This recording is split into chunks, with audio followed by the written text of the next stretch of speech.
ಯೇಸುವಿಗೆ ಸ್ತೋತ್ರ. ಇಂದು 10 ಅಕ್ಟೋಬರ್ 2025. ಎಲ್ಲರಿಗೂ ಶುಭೋದಯ. ಈ ದಿನದ ಧ್ಯಾನ ಭಾಗ ಪೇತ್ರನು ಬರೆದ ಮೊದಲನೆಯ ಪತ್ರಿಕೆ 1ನೇ ಅಧ್ಯಾಯ, ಅದರ 8 ಮತ್ತು 9ನೇ ವಾಕ್ಯ. ನೀವು ಆತನನ್ನು ಕಣ್ಣಾರೆ ನೋಡಲಿಲ್ಲವಾದರೂ ಆತನನ್ನು ಪ್ರೀತಿಸುತ್ತೀರಿ. ನೀವು ಈಗ ಆತನನ್ನು ಕಾಣದಿದ್ದರೂ ಆತನಲ್ಲಿ ನಂಬಿಕೆಯಿಟ್ಟು ನಿಮ್ಮ ನಂಬಿಕೆಯು ಅಂತ್ಯಫಲವಾಗಿರುವ ಆತ್ಮರಕ್ಷಣೆಯನ್ನು ಹೊಂದುವವರಾಗಿ ಹೇಳಲು ಶಕ್ಯವಾದಂಥ ಪ್ರಭಾವವುಳ್ಳ ಸಂತೋಷದಿಂದ ಹರ್ಷಿಸುತ್ತೀರಿ.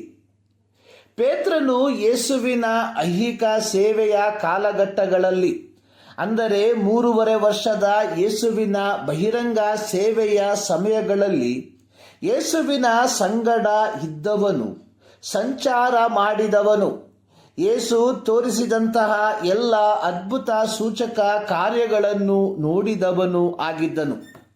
ಅದು ಮಾತ್ರವಲ್ಲದೆ ಪುನರುತ್ಥಾನ ಹೊಂದಿದ ಯೇಸುವನ್ನು ದೃಷ್ಟಿಸಿದವನು, ಆತನೊಂದಿಗೆ ಮಾತನಾಡಿದ ವ್ಯಕ್ತಿಯು ಪೇತ್ರನು ಆಗಿದ್ದನು.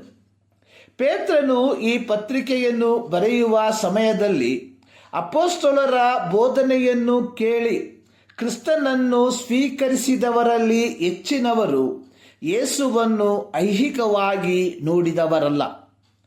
ಆದಾಗ್ಯೂ ಅವರೆಲ್ಲರೂ ಯೇಸುವನ್ನು ಪ್ರೀತಿಸುವವರು, ಯೇಸುವಿಗಾಗಿ ಪೀಡನೆಗಳನ್ನು ಸಹಿಸಿಕೊಳ್ಳುವುದಕ್ಕೆ ಸಿದ್ಧರಾದವರು ಆಗಿದ್ದರು.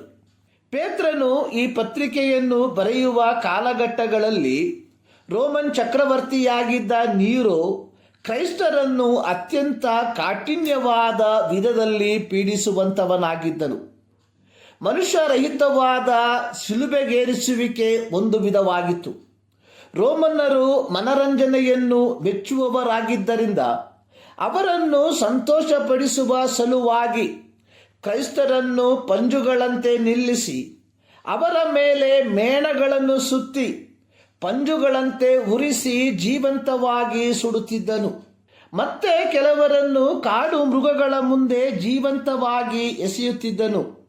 ಹೀಗೆ ಕ್ರೈಸ್ತರಲ್ಲಿ ನೀರೋ ಚಕ್ರವರ್ತಿ ಭಯದ ವಾತಾವರಣವನ್ನು ಸೃಷ್ಟಿಸಿದನು. ಈ ಪೀಡನೆಗಳನ್ನು, ಕಿರುಕುಳಗಳನ್ನು ಅನುಭವಿಸುತ್ತಿದ್ದ ಆದಿಮ ಸಭೆಯ ಕ್ರೈಸ್ತರು ಯೇಸು ಕ್ರಿಸ್ತನನ್ನು ಆತನು ಶರೀರದಲ್ಲಿರುವಾಗ ನೋಡದವರಾಗಿದ್ದರು. ಯೇಸು ಕ್ರಿಸ್ತನ ಮೇಲಿದ್ದ ಅವರ ನಂಬಿಕೆಯು ಅವರ ಮಾತಿಗೆ ನಿಲುಕದ ಆನಂದವನ್ನು ಉಂಟು ಮಾಡುವಂಥದ್ದಾಗಿತ್ತು. ಕಾರಣ, ಪೀಡನೆಗಳ ನಡುವೆ ಕಳೆದು ಹೋಗುತ್ತಿದ್ದ ಒಂದೊಂದು ದಿನವು ಅವರನ್ನು ಅವರ ನಿರೀಕ್ಷೆಯ ಫಲವಾಗಿರುವ ನಿತ್ಯತ್ವಕ್ಕೆ ತಲುಪಿಸುತ್ತಿರುವ ಆ ಅಂತಿಮ ಮಹಾದಿನಕ್ಕೆ ಕೊಂಡೊಯ್ಯುವಂಥದ್ದಾಗಿತ್ತು. ಪ್ರೀತಿಯ ದೇವಜನರೇ, ನಮ್ಮ ದೈನಂದಿನ ಜೀವಿತದಲ್ಲಿ ಕಳೆದು ಹೋಗುತ್ತಿರುವ ಒಂದೊಂದು ದಿನವು ಲೌಕಿಕವಾಗಿ ಅದು ನಮ್ಮನ್ನು ಪ್ರೌಢಾವಸ್ಥೆಗೆ, ಹಿರಿತನಕ್ಕೆ, ವೃದ್ಧಾಪ್ಯಕ್ಕೆ ಕೊಂಡೊಯ್ಯುವಂಥದ್ದಾಗಿದ್ದರೂ ಪ್ರತಿ ಕ್ರೈಸ್ತಳು ಗ್ರಹಿಸಿಕೊಳ್ಳಬೇಕಾದ ಆಧ್ಯಾತ್ಮಿಕ ಸತ್ಯ ಅನ್ನುವಂಥದ್ದು ಕಳೆದು ಹೋಗುತ್ತಿರುವ ಒಂದೊಂದು ದಿನವೂ ನಿತ್ಯತ್ವಕ್ಕೆ ನಮ್ಮನ್ನು ಸನಿಹಪಡಿಸುತ್ತಿದೆ ಎಂಬುದಾಗಿ.